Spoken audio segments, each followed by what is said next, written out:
So welcome. This is the first of two pre-planning sessions for the 2020 Lunar Development Conference. My name is James Burk. I'm the organizer of the conference and the vice president of the Moon Society. And we're really excited to have you guys participate in our conference. This is the first year we've done this conference. And it's the first conference our group has organized since the year 2000. So this is kind of new for us.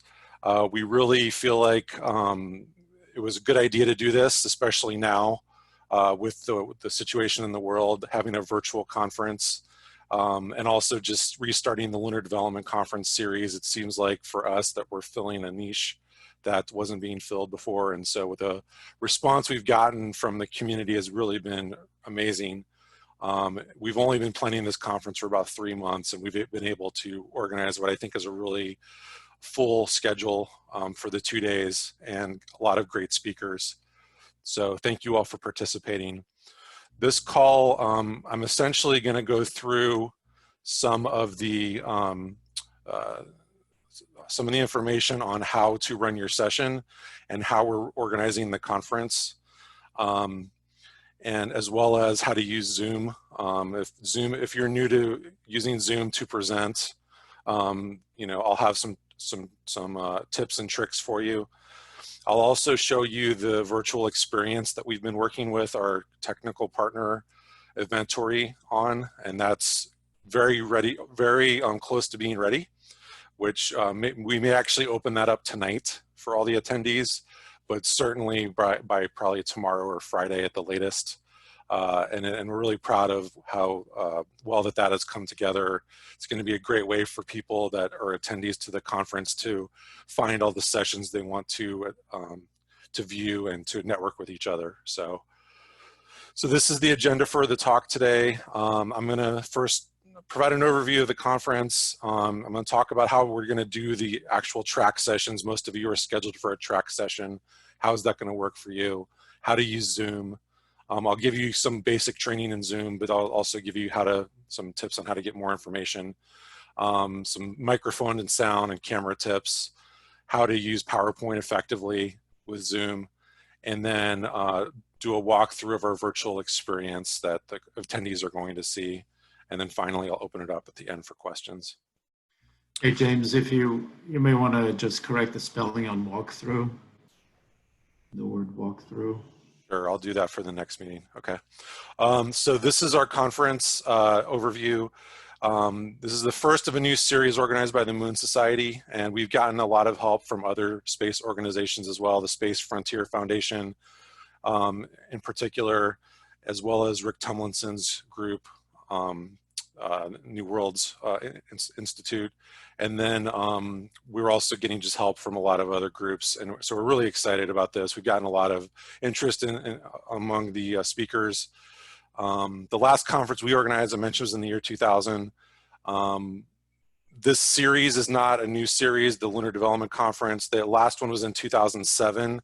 And there was also an attempt to restart that by Rick Tumlinson's group in 2017.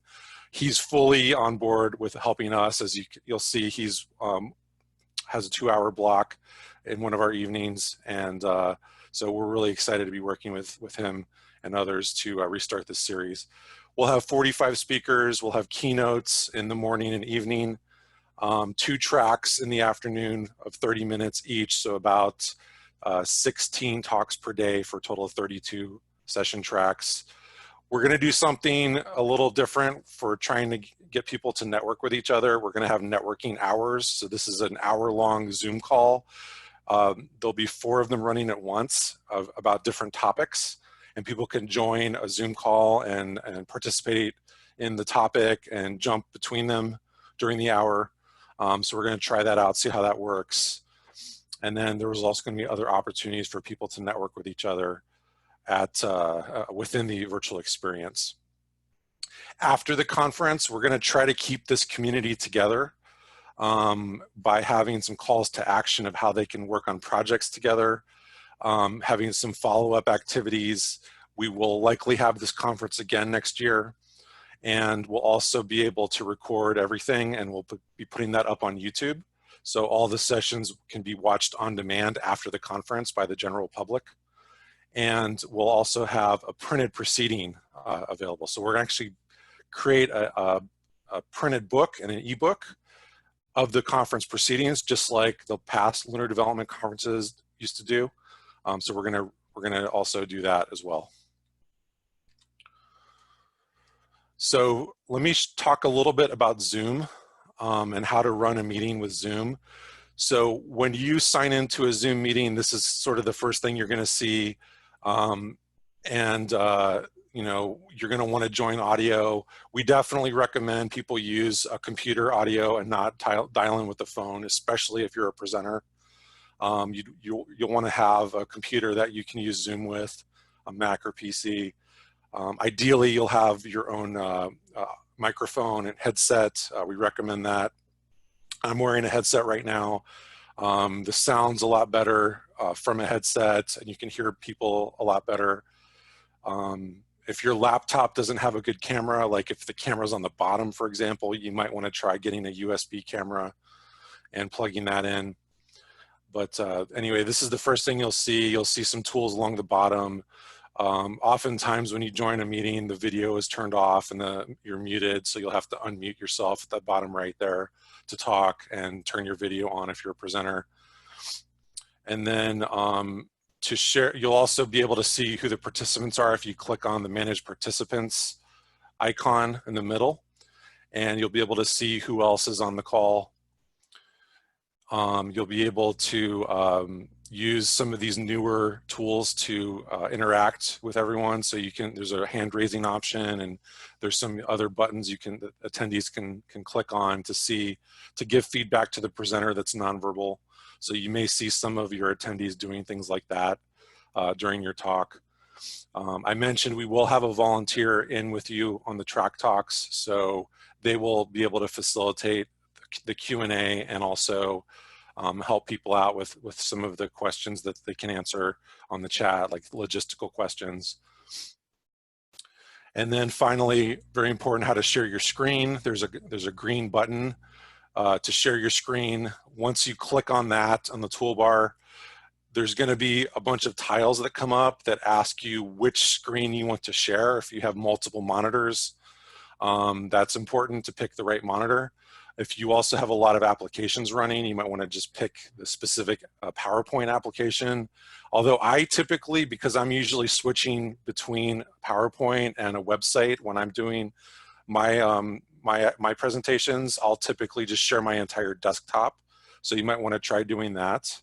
And that would mean that everyone's going to see exactly what's on your desktop. So you should like close your email. You should turn off email notifications, anything that's personal information. Just turn that off or close that application before you join the Zoom call, so that you can share your desktop and not have to worry about stuff like that. Zoom does also have a whiteboard application, so you could use that. There's also an annotation feature. You see that at the bottom of the toolbar and sort of on the right side. You can actually write on your slides with that, or write on whatever you're sharing. That's a really good feature as well to try out. And this just kind of shows you all the different options. So while you're sharing your screen, you can pause it or you can turn it off. There's also a chat window you can pop up. So there's the chat window, and by default, you'll see chats from everybody, and whatever you type into the bottom of that will go to everybody, but you can change that drop down. That's the blue drop down that says everyone. You can send a chat just to a specific person, or respond to people that way. So that's another option too. Now, I wouldn't recommend you do a lot of that while you're presenting, because that's going to kind of distract you. But sort of towards the end of the presentation, while you're doing Q&A, you might want to pop this open and make sure that you're answering all the questions that people have asked. And again, we'll have volunteers to help you with that. And there's a example of using that drop down at the bottom to switch between everyone and a specific person.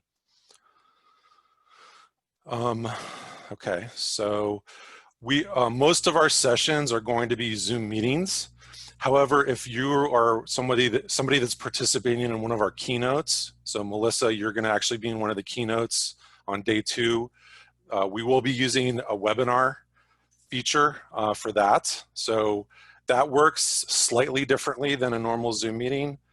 A webinar you can kind of think of as a lecture style meeting where there's a presenter or a panelist, and then all the attendees are sort of anonymous and muted and their videos turned off. So that's what we'll be doing for our keynotes.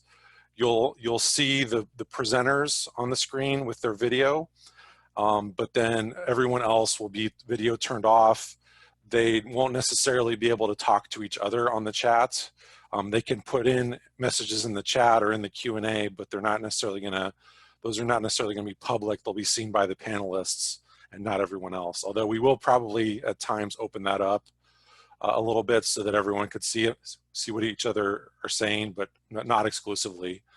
And that's probably gonna be more the ones we're organizing at the Moon Society, not the individual keynotes that others are doing, like Melissa. So, you know, that's basically an overview of Zoom.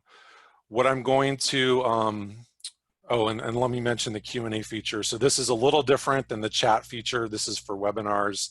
People can ask questions through the Q&A feature, and it goes into a queue, and our volunteers will be moderating that queue and only showing to the panelists the ones that they need to answer. So we'll kind of filter out some of the noise that way, especially if we have a couple hundred attendees in the meeting at once.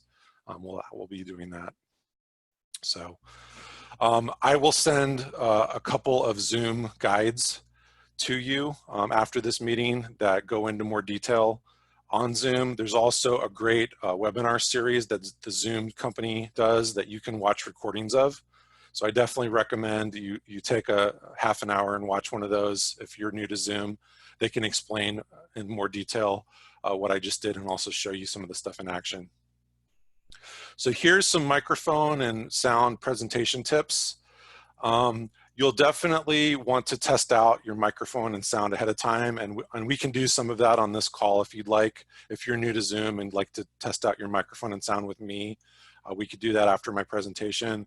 As I mentioned, we recommend a USB headset and using the computer audio versus a phone, especially for a presenter. It's fine if our attendees are dialing in with the phone and using the smartphone app, but on a smartphone, the video is a lot smaller than a computer. And so if you're a presenter, we definitely want you to use a computer because your video will be better looking. And then also just making sure that your microphone, like you don't want to use just the laptop or computer's microphone usually. Those don't sound that great. So it's pretty easy to get a cheap USB microphone or headset, and that would be much better than using just the native laptop sound. You also want to look into the camera as much as possible while you're speaking.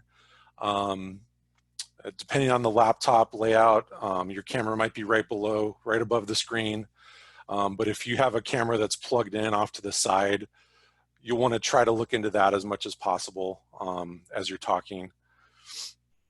And as you're displaying your PowerPoint slides, as you're working on those and building those out, try to visualize your content. That's a good presentation tip beyond just our conference. Like, don't have a PowerPoint deck that's just a bunch of bullets and then your presentation is just reading the bullets. You want to have visual content that helps people understand the knowledge you're trying to disseminate to them.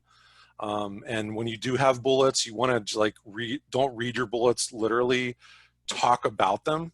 And that's kind of a more advanced presentation skill, but something I've learned to do is if I have a lot of bullets on the screen, people are going to read them anyway.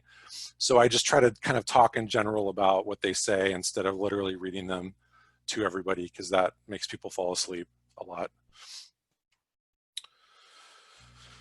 Next, I'm going to show you our virtual experience. So this is something we're really proud of, and we have been working on this with our partner, Eventory. And so this is almost ready to show to everyone. And let me just go full screen here. So this is what the conference is going to look like for an attendee when they log in, and they're all going to get these invites pretty soon. But there's going to be, it's basically a web page, but there's also a mobile app that people can use to consume this content as well. And they'll be able to see this main page that kind of has an overview of the conference, has some of our speakers, pictures, a little bit of information about us, the Moon Society. But if you go back to the top of this page, there's a bunch of tabs here. And this is really how you're going to be able to participate in the conference. The schedule tab has all of the sessions and keynotes. And I should have actually shown also, let me go back a second. We have a PDF version of the schedule too that's a little bit easier to follow. And I've sent this out already to folks. And this is up on our website. So we're gonna have a link to this as well. And you'll be able to see, okay, here's day one and here's day two and the keynotes and the sessions. So this is kind of everything related to the conference on one or two screens. But the virtual experience essentially has that as well. And for each of the sessions, you can go ahead and click on one and you can get more details about them. And then this is how you actually go join the session. Each of our keynotes and track talks is a Zoom meeting. It's either a webinar or a Zoom meeting. And so the attendees will be able to get to those through here. We also may, for our keynotes, put those up on YouTube Live as a streaming option. We're not sure if we're actually going to do that or not, but that might be another way for people to participate. But the main way they'll be doing it is by going through this virtual experience and finding the talks they want to attend. Now, there's a little icon on the right side that says add to my schedule. And so if an attendee clicks on that for one of these sessions, it's going to actually add it to their own user schedule, which is one of the other tabs here. So they can actually plan out their own conference and pick the stuff that they want to participate in ahead of time. And then they can use that, they can use their own schedule to kind of consume the content. Now, this is the sessions. There's also a speakers page. And so generally each keynote or track talk is done by one or more speakers. And so you can find out more information about those folks here. There's also, for some people, there'll be ways to contact them through Facebook, Twitter. So you can see Marcus here. He has his LinkedIn listed there. And then there's also a section for our attendees, and they can choose whether or not they want to participate in this. There's not going to be a lot of people in here right now because we haven't invited everyone yet into the experience, but you'll be able to navigate through this and find people that are attending the conference that desire to be public about it, and you can actually connect with them through this. So I can go ahead and click on Ben, and you know, I can make him a friend inside the application. I can connect with his social media and find out a little bit about him. And it's whatever the attendee has chosen to share about themselves. Some people aren't going to use this, which is fine. And some people will maybe just put their name in, but others might put their whole bio in and all this other detail as well. Okay. You can go ahead and unmute if you have a question. You mentioned several hundred attendees, James. Do you have an idea about how many people to expect and what the demographics might be of the attendees? Yeah, as of today, we have 215, I believe, attendees, and we expect we will get close to 300. We will have some last minute folks registering. That's pretty typical. So around 300 is what we're expecting. And I'd say the demographics there's definitely going to be some folks that are lunar scientists and lunar professionals, but there's also the sort of enthusiasts, folks that are students that are younger. We're seeing a lot of those as well. So it's a really good mix of people, and we're really excited that there's so much interest in it. The main way we've been promoting is on social media. And so, so we think it's skewed a little younger than a normal space convention. So yeah, and we'll know more once, you know, everyone's into the virtual experience and we can look at some of the profiles. So.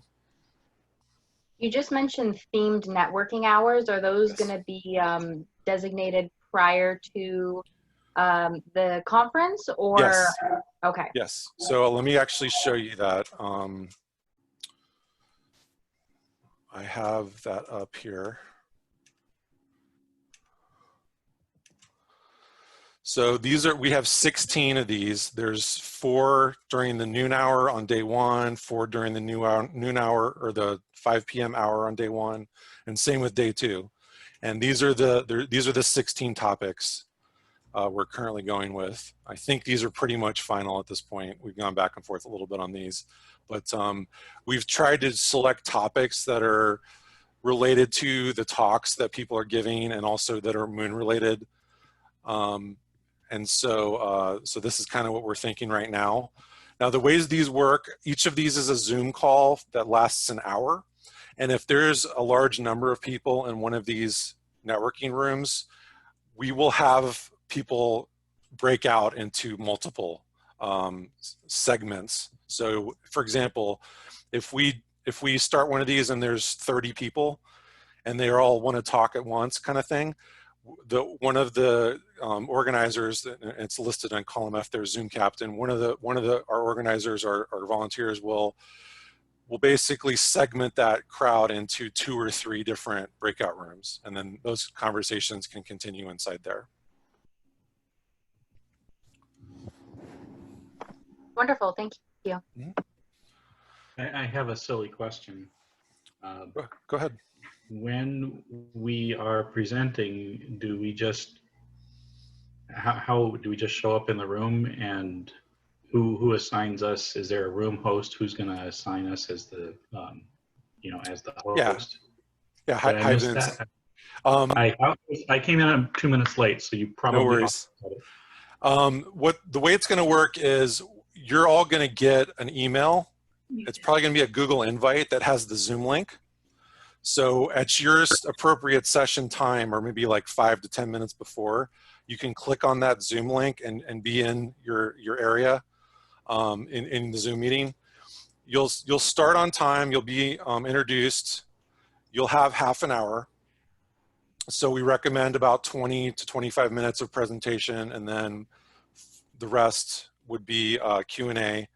We'll have a volunteer in each session talk to help you with managing the crowd, and if people want to ask questions, they can use the chat feature in Zoom, or you can wait till the end and then ask people to unmute themselves and ask their question. And then your session will not always end on right at the half hour. If you're at the end of the day, which you're not, Vince, and Melissa, you're not either, you can keep going longer, but just know that your audience is going to start leaving because there's 2 talks that are starting at the half hour mark. So so you'll want to kind of wrap things up at around 30 minutes, but you could keep going. If folks still had questions, you could take another 5 to 10 minutes if you wanted to answer those. Yeah, I think that's about it. So the way we've set up the conference, if there's 6 or 8 track talks in an afternoon, they're actually staggered so that there's a Zoom call for each one that overlaps with each other. So there's no hard cutoff at the 30-minute mark. You can actually keep going, although we recommend you wrap it up at that time because your audience will start leaving. Thanks, James. Mm-hmm. Any other questions? Should we be sending a backup copy of the PowerPoint to anyone, or no, we're going to be the only ones sharing at the screen? You could send it to us. You can use send it to me or use LDC at moonsociety.org. But yeah, it's really going to be up on you to share it. We will be asking you guys after the conference for any research papers you want to share, any PowerPoint decks you want to share, because we are going to publish proceedings. But other than that, on the day of, yeah, I'd say for yours, Melissa, because it's a keynote, maybe we could do that just so I have it. But really the plan A would be you're going to share your screen and run through the PowerPoint, control it on your own. Definitely. So. Any other questions?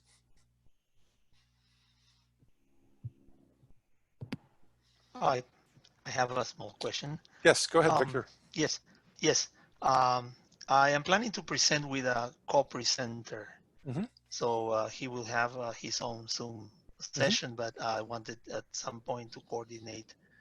He will be managing the deck of slides, and Okay. then I'll be talking first, and then him, and then it will go back to me, just to Yeah. be sure that it. Yeah, Yeah, that will be. That's totally fine.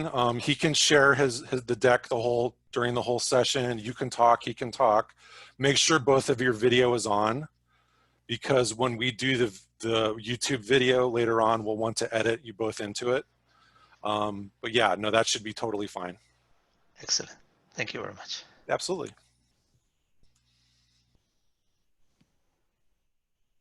Any other questions?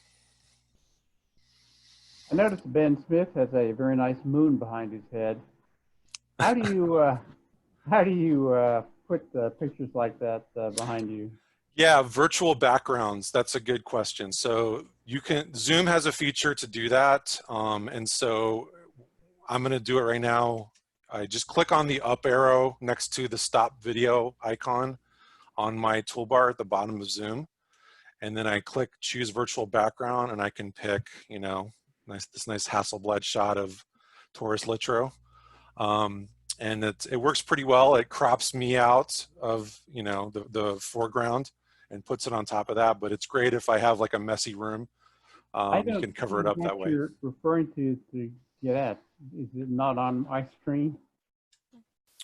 Let me see. I think it's for if you're a host or a co-host or a panelist, you'll see that. No, actually, you should be able to see that. It's the up arrow next to stop video. Also, if you click on the green shield icon.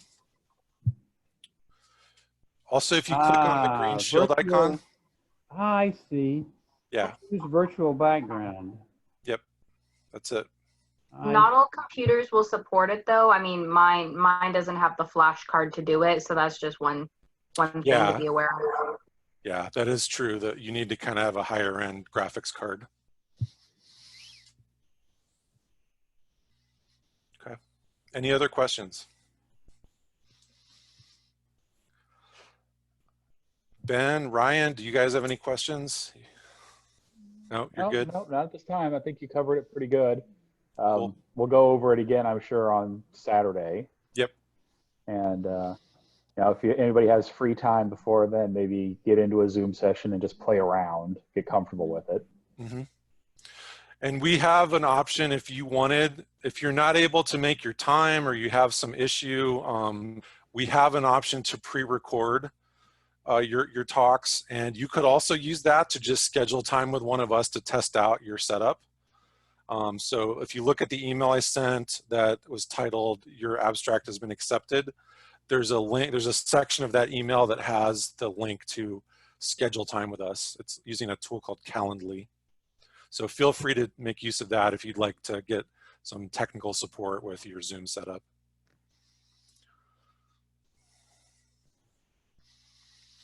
Okay, unless there's any other questions, I think I'll thank you guys for joining us tonight, and we're looking forward to a good event with everyone here. And reach out to me if you have any issues ahead of time, or if you have any follow-up questions. You'll be getting some emails from me in the next day or so on your session times, your Zoom link, the invite to the virtual experience, and some training on Zoom. I'll send that as well.